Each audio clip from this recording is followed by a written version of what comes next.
heart rate reduction. It's not just for the ventricles anymore. That's the title of the commentary in the November 1926 issue of JACC, a combined holiday issue. And I'm with Barry Borlaug, who is Associate Professor of Medicine at Mayo Clinic. And we're talking afterload reduction without a vasodilator. Now let's first go back to the SHIFT trial, because I think that's where everything started here in Aberdeen. And let's start from there, and then we'll go to the paper that you now have. Tell me a little bit about about the SHIFT trial. Remind us. Well, the SHIFT trial, so it's been known for some time that higher heart rate is associated with increased risk of death, just in everybody, in patients with coronary disease, and it was later found that that's true in patients with heart failure as well.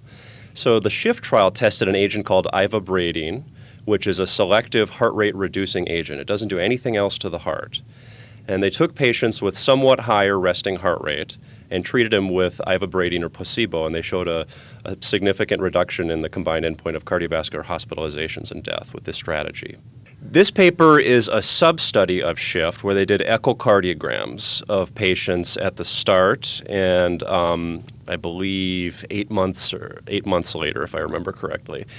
And they looked at measures of left ventricular performance and mechanics, and then they also looked at derived measures of arterial function, what's called effective arterial elastance, which is sort of a lumped stiffness of the vasculature. And they also looked at what's called total arterial compliance, which is another measure of pulsatile arterial load. They found that treatment with ivabradine, which reduces the heart rate, reduced the effective arterial elastance. That was actually fairly predictable because we know that this arterial elastance varies directly with heart rate. They also saw that arterial compliance improved substantially in these patients, and that was related to a reduction in heart size, or what's called reverse remodeling, which is sort of the gold standard of what we try to do in patients with heart failure and reduced ejection fraction. So the latter was a somewhat, not the reverse remodeling so much, but the improvement in arterial compliance was a surprising and very positive finding. So there's unloading of the heart, and this may be why you had the positive results of SHIFT? Could be. In terms of how much this is responsible for the beneficial finding is, it's purely speculative, but it's certainly a good potential there. Unloading the heart is really what we try to do with therapies. We try to block neurohormones and unload the heart, but usually we do it with agents that reduce mean systemic vascular resistance. This is independent of that. They saw no change in arterial resistance. It was all related to changes in compliance and elastance. That's kind of exciting. Yeah.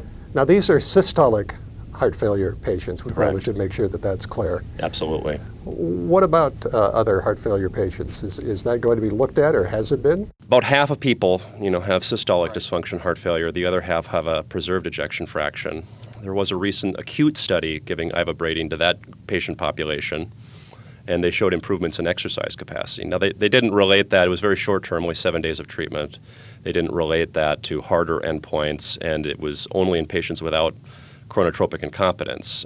But it does need to be studied in patients with preserved EF heart failure, and I think that is coming in the near future. What are you doing next after this? Because obviously this has been an interesting pairing of papers. I'm not involved with this line of research at all. I'm interested in LV mechanics and arterioventricular coupling, and ivabradine unfortunately is not available in the United States. Right. So I'm not doing anything to pursue this, but I'm following anxiously to see if we can see more signals of benefit and hopefully do a trial in the U.S.